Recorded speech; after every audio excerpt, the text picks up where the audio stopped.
This is a lesson on how to solve two-step equations for 7th grade pre-algebra.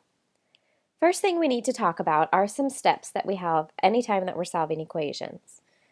Our first step is always to identify your variable. You want to do this because the goal of solving any equation is to figure out what number that variable is equal to. After you identify the variable, you then want to undo any addition or subtraction that is on the same side as that variable. And then you're going to undo any multiplication or division that's with that variable. And remember, to undo any of those operations, you need to use the opposite operation, just like you learned when you were solving one-step equations. So we're going to take a look at 4 examples and then an application problem. Here's example number 1.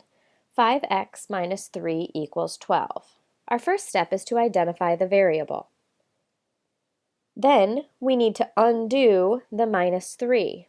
To undo a minus 3, we need to use the opposite operation, and we're going to add 3 to both sides of the equation. Remember, whatever you do to one side, you have to do to the other. The 3's on the left-hand side are going to cancel, and 12 plus 3 is equal to 15. So our new equation now becomes 5x equals 15. The 5 next to x means multiplication. So we need to undo multiplication by using division. So we're going to divide both sides of our equation by 5. On the left-hand side, 5 divided by 5 will leave our x by itself. On the right-hand side, 15 divided by 5 is 3. And the answer to this equation is x equals 3. In example 2, we start off with 2y plus 7 equals negative 5. So we first identify our variable, and then we need to undo the plus 7. The opposite of plus 7 would be to subtract 7 from both sides of the equation.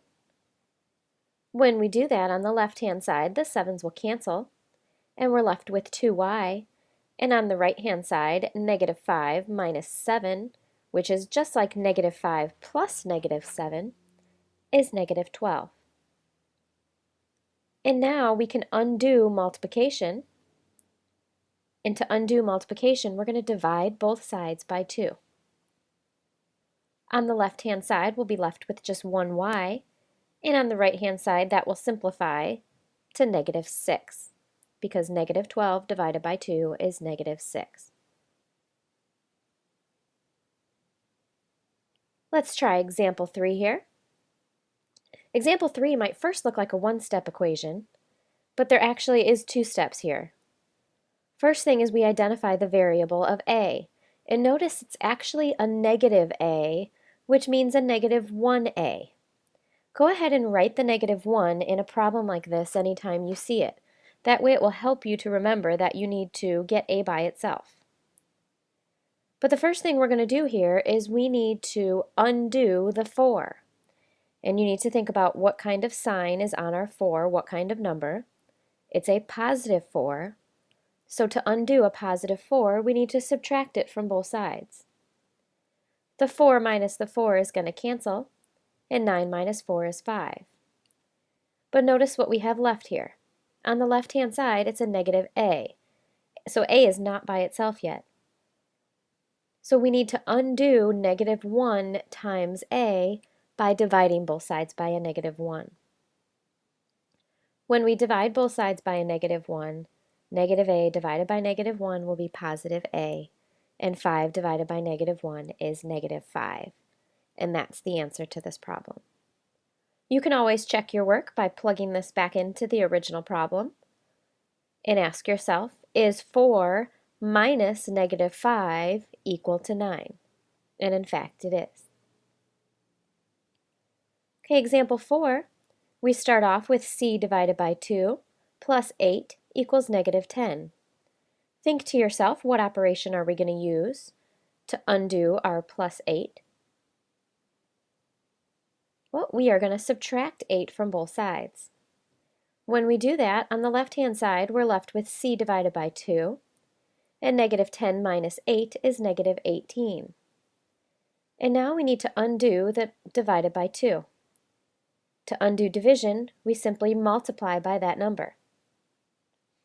On the left-hand side, the 2's will cancel, and we end up with C equals negative 36. And that's our answer. Let's take a look at one more problem here. This is how we can solve a word problem using a two-step equation. So here's our scenario. Sam went to the store and bought a calculator for $12 and 6 pens. If he spent $21, how much did each pen cost? So first we need to understand what it is that Sam bought. He bought a calculator and he bought 6 pens. Well, the calculator we know was $12, but the pens we're unsure. So we're going to use the variable p to represent our pens. What we do know is if we add the cost of the calculator to the cost of the pens, we are going to end up with $21. And this is where our equation comes from. 12, which is the cost of the calculator, plus 6 times the cost of each pen is going to be equal to $21. This is just a two-step equation. We need to undo our positive 12 first by subtracting a 12 from both sides. Then we're left with 6p equals 9, and now we need to undo multiplication. So we're going to divide both sides of our equation by 6, and we end up with p equals 1.5. Well, the answer to the question isn't just 1.5, because the question was asking how much did each pen cost. So the cost of each pen was $1.50.